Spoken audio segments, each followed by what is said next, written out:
How soon can you land? I can't tell. You can tell me I'm a doctor. No, I mean, I'm just not sure. Or can't you take a guess? Well, not for another 2 hours. You can't take a guess for another 2 hours?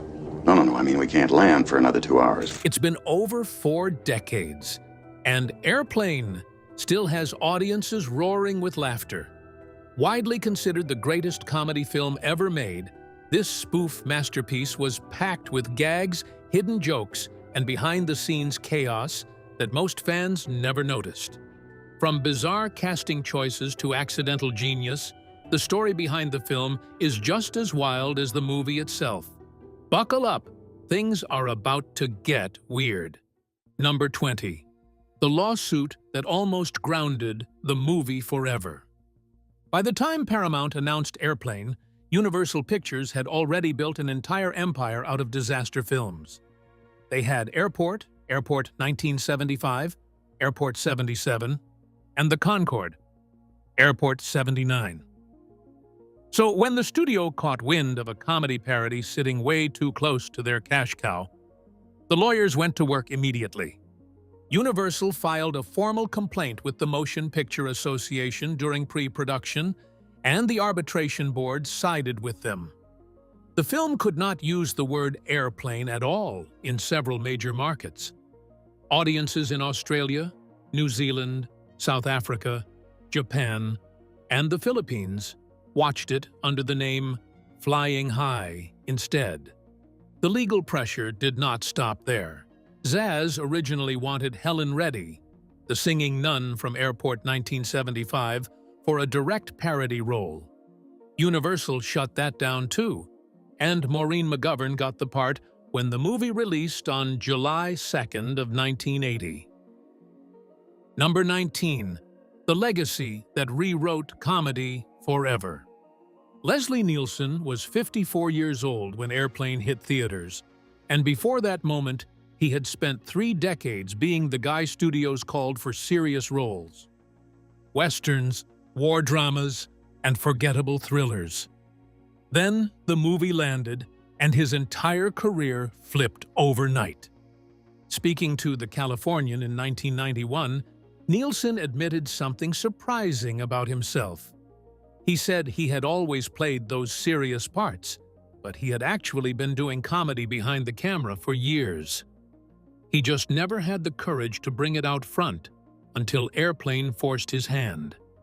After the movie, he appeared in more than 40 comedies, including Police Squad, the 3 Naked Gun films, Spy Hard, and Dracula Dead, and Loving It. Mel Brooks personally cast him in that Dracula role after rewatching Airplane, saying he simply could not find the right Dracula anywhere else. Roger Ebert gave the movie 3 stars out of 4 in May of 1980. The American Film Institute later ranked Airplane number 10 on the list of the funniest American films of all time. Number 18. The cut scene that the Anti-Defamation League killed. Airplane wrapped principal photography on schedule, but the first rough cut ran a punishing 115 minutes long. For a comedy built on relentless joke density, that runtime was a death sentence. Roughly 28 minutes had to vanish, and one of the biggest chunks was a fully filmed scene featuring singer Jose Feliciano. The premise was built around a group called the Blind Pilots of Air Poland, featuring Feliciano alongside lookalikes of Ray Charles and Stevie Wonder. The bit was meant as an absurd ethnic gag, but something unexpected happened once the cut reached higher offices. The Anti-Defamation League reached out to the directors directly and pointed out that Polish-American children in that era suffered real self-esteem problems from these kinds of jokes. The scene was pulled. David Zucker later said he was grateful it was cut, calling the material mean-spirited in hindsight. Captain Over's infamous, uncomfortable dialogue with the young boy Joey was also originally much cruder in the script, but Peter Graves flatly refused to say the worst lines, and the softened version made the final cut. Number 17. The whole Zucker family is hiding in the movie. If you pay close attention to the background of Airplane, you start noticing the same faces popping up everywhere. That is because the directors stuffed their actual relatives and best friends into every spare corner of the production. The two ground crew members at the very beginning, the guys who accidentally wave an incoming plane straight into the terminal window, are played by David Zucker and Jerry Zucker themselves. Jim Abrahams also took a cameo as religious zealot number 6 during the airport rampage scene. The Zucker brothers brought in their actual mother, Charlotte Zucker, who plays the elegant older woman trying to apply makeup during turbulence. She enjoyed the experience so much that she returned for 3 Naked Gun films afterward. The fictional disco radio station in the movie is named WZAZ in Chicago, using the director's own initials as the call letters. David Leisure, later known nationally as the lying Joe Isuzu from those commercials, plays the very first Hare Krishna in the airport. He got the part because he was Robert Hayes' old college roommate and the only friend willing to shave his head. Number 16. Howard Jarvis and the Forgotten Political Joke.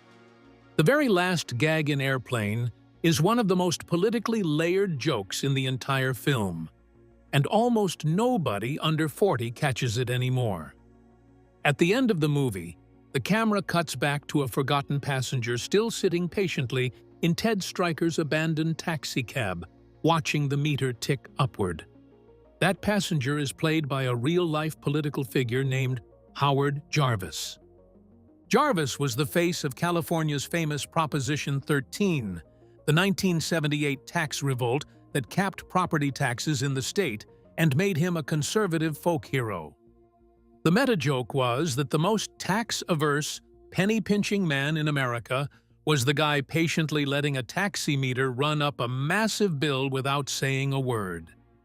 The scene was shot after midnight at a nearly empty LAX airport, and Jarvis reportedly complained that it took 8 full hours to film his brief appearance.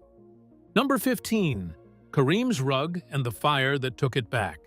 The directors originally wanted baseball legend Pete Rose for the co-pilot seat, but scheduling with the 1979 Major League Baseball season made it impossible. Paramount steered them toward a bigger name, and that name was 7'2" Lakers center Kareem Abdul-Jabbar. The problem was that Kareem initially thought the script was stupid and wanted nothing to do with it. The only reason he signed on was for a very specific, very expensive Oriental rug that he had been eyeing at a gallery. He negotiated his salary up to $35,000, just enough to cover the rug. A few weeks later, a Time magazine photo feature on Kareem ran with him posing proudly in front of the rug he had already purchased with Paramount's money.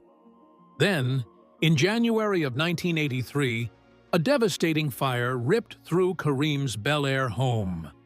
He lost his rare jazz record collection, his library of books, and the famous Oriental rug from Airplane. Speaking to Sports Illustrated, Kareem called the fire a test from the universe, a kind of cosmic invoice for his life. 14 facts still waiting at the gate. Number 14. Steven Stucker and his improvised brilliance. Steven Stucker played Johnny, the gloriously unhinged air traffic control tower assistant who delivers some of the most memorable lines in the entire film. What most people never knew is that Stucker wrote almost all of his own dialogue on the spot. He was an old friend of the Zucker brothers from their Kentucky Fried Theater days, and on set, the directors would simply hand him a setup line and let him invent whatever bizarre response came to mind. Lines like the one about making a hat, a brooch, or a pterodactyl were completely improvised in the moment.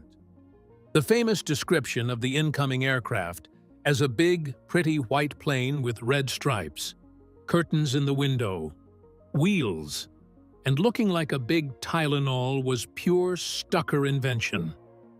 The Zayas directors have said on commentary that they could barely keep the cameras rolling because the crew kept breaking into laughter. Stucker was also openly gay at a time when virtually no working Hollywood actor dared to be out publicly. He passed away in April of 1986 at just 38 years old.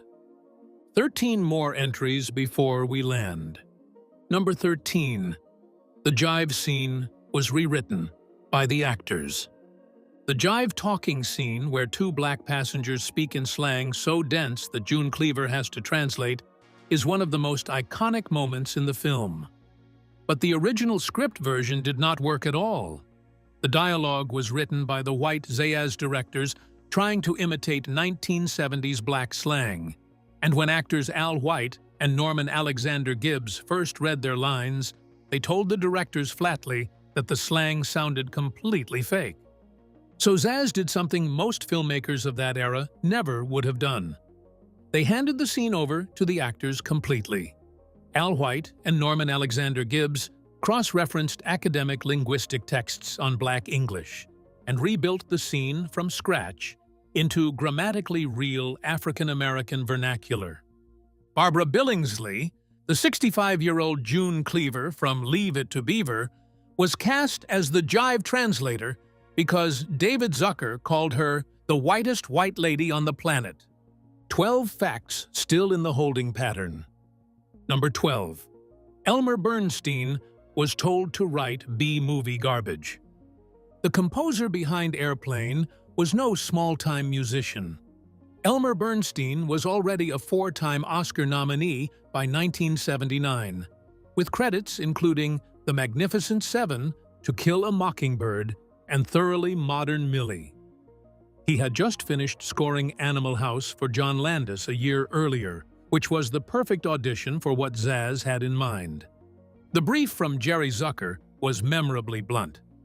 Speaking to the AVE Club in a 2015 oral history, Jerry said they told Bernstein straight to his face that they did not want any of that Magnificent Seven kind of music. What they wanted instead was a really great B-movie score. He treated Airplane exactly like an Irwin Allen disaster epic, writing genuinely thrilling, dramatic, lush orchestral music that made every ridiculous moment feel life or death. The music is telling your brain that someone is about to die, while the screen is showing you a rubber inflatable pilot. 11 facts circling before descent. Number 11. Leslie Nielsen's whoopee cushion reign of terror. Leslie Nielsen brought a small portable fart machine onto the set of Airplane, and he used it constantly during filming. He called the device his pooch in later interviews, and his favorite targets were the most serious takes during Julie Hagerty's close-ups, which were the scenes that required the most emotional focus from the young actress. During the serious moment where Elaine has to explain to the panicked passengers that they are all in grave danger, Hagerty simply could not get through a single clean take because Nielsen was standing just off camera, deploying his fart machine with perfect comedic timing. Robert Hayes later said Nielsen played that thing like a maestro conducting a symphony. The assistant director eventually banned it from the set entirely, but Nielsen simply ignored the ban because nobody was actually going to fire a leading man over a joke prop. Nielsen carried that fart machine for the rest of his life, well beyond Airplane. He was still using it on the set of Naked Gun 33 1/3 in 1994. He deployed it during press junkets, interviews, dinner parties, elevators, and even reportedly at a White House event. Talk show hosts including David Letterman, Conan O'Brien, and Jay Leno all got pranked by it live on air.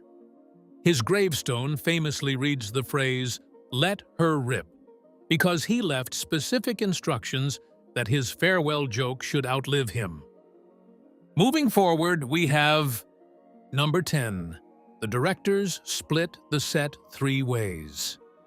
When Paramount finally greenlit Airplane, they gave the film a budget of $3.5 million and a shoot schedule of only 35 days. The problem was that none of the 3 directors had ever helmed a feature film before. 3 rookie directors on one set sounded like a recipe for absolute chaos, so Zaz created a formal division of labor to prevent the production from collapsing. David Zucker handled all the actor direction, talking with performers about their delivery, timing, and comedy beats. Jerry Zucker handled the camera work, the blocking, and all the visual sight gags hidden in the background. Jim Abrahams managed continuity and script supervision, floating between both brothers to keep everything coherent. The actors were given an unusual rule for conflicting notes. If any cast member received 3 different pieces of direction, they were told to listen to whichever note they personally liked best. Then we have number 9. The actors thought the script was garbage. Zaz had a casting philosophy that was non-negotiable. Every major role had to go to a dramatic actor, never a comedian. That meant the target list for Dr. Rumack included Vincent Price, Christopher Lee, and Jack Webb of Dragnet fame.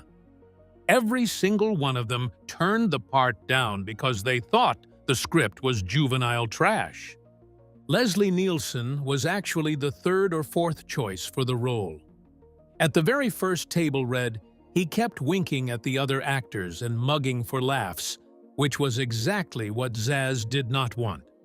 So the director sent him home with a VHS copy of the original 0 Hour from 1957 and told him to study Sterling Hayden's straight-faced performance. Peter Graves had a much more dramatic reaction. He reportedly threw the script across his living room and called it the most disgusting piece of trash he had ever read. He was horrified by Captain Oviere's lines to the young boy Joey. Only his wife and daughter convinced him to take the role. On set, Graves still refused the Turkish prison line, so Zaz flat out lied and told him it would be explained later in a scene that he was not in. No such scene was ever written or filmed. Robert Stack was the only major cast member who understood the humor immediately and told his colleagues on day 1 that they were all playing the Stooges. He even studied Impressionist John Byner's parodies of himself to figure out exactly how to play his own seriousness at maximum volume. Number 8. Julie Hagerty was cut from another movie first. Julie Hagerty was a 24-year-old former Ford model doing off-Broadway plays at her brother's production company in New York City when Airplane came calling. She had recently landed a small speaking role in Bob Fosse's acclaimed 1979 film, All That Jazz, but her entire part was cut from the final theatrical release. Hagerty had also been romantically involved with Fosse himself during 1978, and he reportedly considered marrying her at one point. With her film debut erased entirely from history, she went back to the New York stage in a production called The House of Blue Leaves. A casting director saw her perform there and flew her out to Los Angeles for the Elaine audition. Airplane effectively became her first released feature film as a professional actress. During production, Hagerty struck up a genuine friendship with the 53-year-old Peter Graves, who had just finished Mission Impossible. She has cited Graves in multiple interviews as her favorite acting mentor and closest friend on the set, saying he took her under his wing and helped her navigate the overwhelming experience of starring in a major Hollywood production for the first time. Their father-daughter dynamic off-camera bled naturally into the chemistry they share on screen, even though their characters never actually have a scene together that dives deep into that relationship. 7 more entries before we deplane. Number 7. David Letterman absolutely blew his audition. Before he became the undisputed king of late-night television, David Letterman was working the stand-up circuit at the Los Angeles Comedy Store. Zaz saw him perform there and decided that Letterman was their perfect Ted Stryker. According to Jerry Zucker in the 2023 book Surely You Cannot Be Serious, Letterman was not an actor, but he was funny, and more importantly, he had leading man good looks. The audition itself was a complete disaster. The directors had built a small cockpit setup with chairs on a soundstage, and Letterman ran through the scene exactly once. The crew gave him some notes, and then he attempted 2 more takes. Letterman kept repeating the same phrase throughout the entire session, which was simply that he could not act. Jerry later called Letterman's agent to propose working with him further to make him into an actor. The agent reportedly laughed in his face and said, "Fat chance." Years later, in March of 1982, Zaz aired the actual terrible audition footage on Letterman's own NBC late-night show as a gag. Next we have number 6, Ethel Merman's final screen appearance. The scene where a shell-shocked soldier in a military hospital sits up in bed and launches into a full Broadway musical number is one of the strangest gags ever filmed. And the reason it works is because that soldier is played by the actual Ethel Merman. She was one of the most powerful vocalists in Broadway history. A woman that critics in the 1940s said could fill an entire theater before microphones became standard equipment. She sat up in that hospital bed and belted out "Everything's Coming Up Roses" from the musical Gypsy. The gag works on 2 layers operating simultaneously. First, a male soldier convinces himself that he is a Broadway legend, which is the obvious surface joke. Then, the camera pulls back to reveal the punchline that he actually is Ethel Merman. The joke only worked because the real Merman agreed to play it completely straight, which, given her legendary reputation for total commitment, was never really in doubt. What most viewers never realized is that this appearance ended up being her very last film role. Ethel Merman passed away in 1984, 4 years after the movie's release, and Airplane was her on-screen farewell to audiences. In a film absolutely overflowing with absurdity, a Broadway legend delivering a show-stopping performance while dressed in a military uniform right before getting sedated mid-note somehow feels perfectly on key. Merman was paid her standard fee for a single day of shooting and reportedly finished her entire scene in just a few takes. Then we have number 5, the married couple behind the airport announcer gag. The recurring airport announcer joke in Airplane starts innocently enough. 2 calm voices over a public address system repeat the familiar warning about the white zone being for loading and unloading only. At first, it sounds like any airport announcement you have ever tuned out in real life. But then, something strange slowly starts happening on screen. The announcers begin arguing with each other about personal matters while maintaining that same perfectly flat, professional tone. The conversation gradually unravels into a full-blown domestic dispute delivered with the same emotional neutrality you would expect for a baggage claim update. There is no yelling, no dramatic pauses, no obvious punchlines. Just 2 voices methodically demolishing their relationship over an airport intercom system while everything around them falls apart. And just when you think the bit cannot possibly escalate any further, the argument takes a hard left turn into deeply personal territory that has absolutely nothing to do with airport zoning regulations.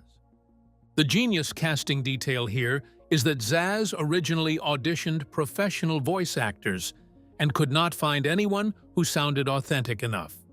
So the directors tracked down and hired an actual real-life married couple who had already recorded the genuine public address announcement tapes being used at LAX at that time. The couple playing a bickering married couple over the airport intercom were, in real life, a genuinely married couple. Their flat, emotionally neutral delivery is so perfectly calibrated to the sound of an airport that the contrast does all the heavy lifting for the joke. 4 more stops on this tour. Number 4. The Directors Guild refused to accept 3 directors. In 1979, the Directors Guild of America had very strict rules about how many people could share a single directing credit on a feature film. The standard was one film, one director, with rare exceptions usually reserved for married couples. This created a serious problem for the Zucker brothers and Jim Abrahams, who wrote together, built jokes together, and made every creative decision together as a unit. The trio formally submitted a proposal to the Guild to use a shared fake name for their directing credit. The plan was to credit the film as directed by the fake person, Abrahams N. Zuckers, essentially fusing three real people into one imaginary director. The Guild rejected this proposal outright. For a while, the backup plan was to simply list Jerry Zucker alone as the director, while David and Jim quietly handled their portions of the work behind the scenes without official credit. Eventually, the Guild's executive board granted a special waiver that allowed all three names to appear together on the final credit. When Airplane hit theaters, the directing credit read exactly how the team had actually worked, which was directed by Abrahams, Zucker, and Zucker. It was a rare approval for a collaborative arrangement that the industry was not comfortable with at the time. That waiver quietly paved the way for later famous co-directing teams like the Coen brothers, the Wachowskis, the Farrelly brothers, and many other partnerships that followed throughout the 1980s and 90s. Then we have number 3, the $2,500 bargain. One of the funniest movies ever made exists today because somebody forgot to turn off a home videotape recorder. That is not a setup for a joke. That is the actual literal origin story. Jim Abrahams and the Zucker brothers had a running habit during the mid-1970s that they called fishing for material. They would leave a VCR running overnight on their Sony Betamax to capture whatever strange late-night programming aired, and the next morning they would sift through the tapes for commercial and B-movie material they could parody. One night, around 1975, the tape accidentally grabbed a dead-serious 1957 disaster drama called 0 Hour. The trio watched the tape and could not stop laughing at it. The premise was completely straight-faced. A traumatized war veteran has to land a passenger plane after the crew is incapacitated by food poisoning. Every line was delivered with total sincerity.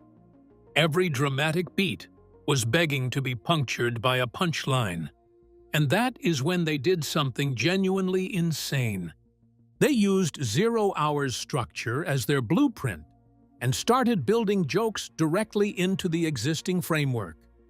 The hero's name, Ted Stryker, spelled with a Y, became Ted Stryker with an I.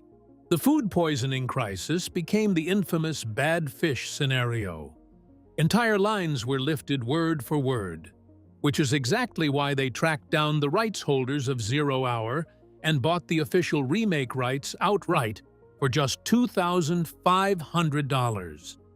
That payment legally locked in the characters, the staging, and all the dialogue.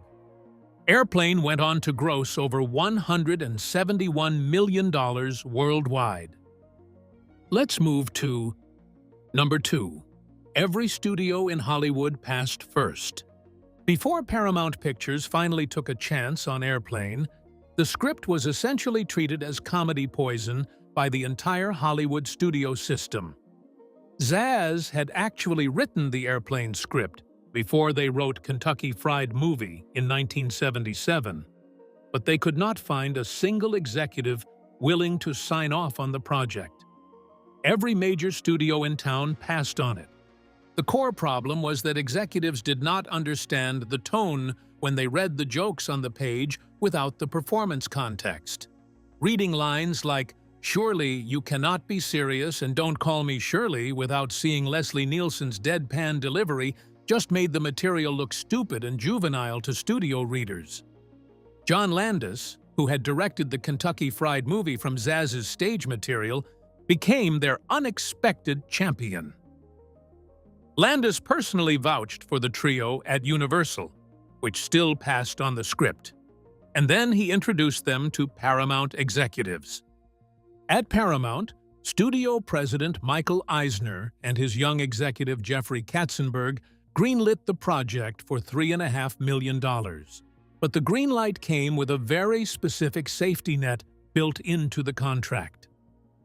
Paramount insisted on attaching veteran producer Howard W. Koch, the man who had produced classic films including the original Ocean's 11 with Frank Sinatra, as executive producer with full authority to fire the three Zaz directors after just 2 weeks of shooting if the footage did not look promising. Then the studio started seeing the daily footage, and nobody ever said another word about replacing the directors again. And finally, number 1. Don't Call Me Shirley was never in 0 hour. After building this entire film by lifting massive chunks of dialogue, plot structure, and even character names directly from the 1957 disaster movie 0 Hour, the single most famous line in the entire movie was never actually in the source material at all. The exchange between Leslie Nielsen and Robert Hayes, where Rumack asks if Stryker can fly the plane, Stryker responds that Rumack cannot be serious, and Nielsen delivers the legendary punchline, is pure Zaz invention. David Zucker confirmed this personally to Vulture magazine in a 2016 interview about the movie's most iconic jokes. Speaking about the exchange, Zucker said that the other character in 0 Hour might have even said the line, "I am serious," in response to a similar setup.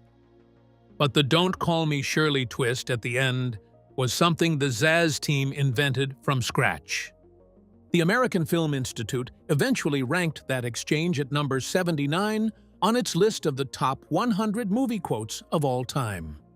Jim Abrahams, one of the 3 creative geniuses behind the film, sadly passed away in November of 2024 at the age of 80. On the final page of the memoir the trio wrote together, Abrahams said it was impossible for them to answer questions seriously because the whole point of Airplane was to never take anything seriously. That is the legacy he left behind, and that is the flight that never truly lands.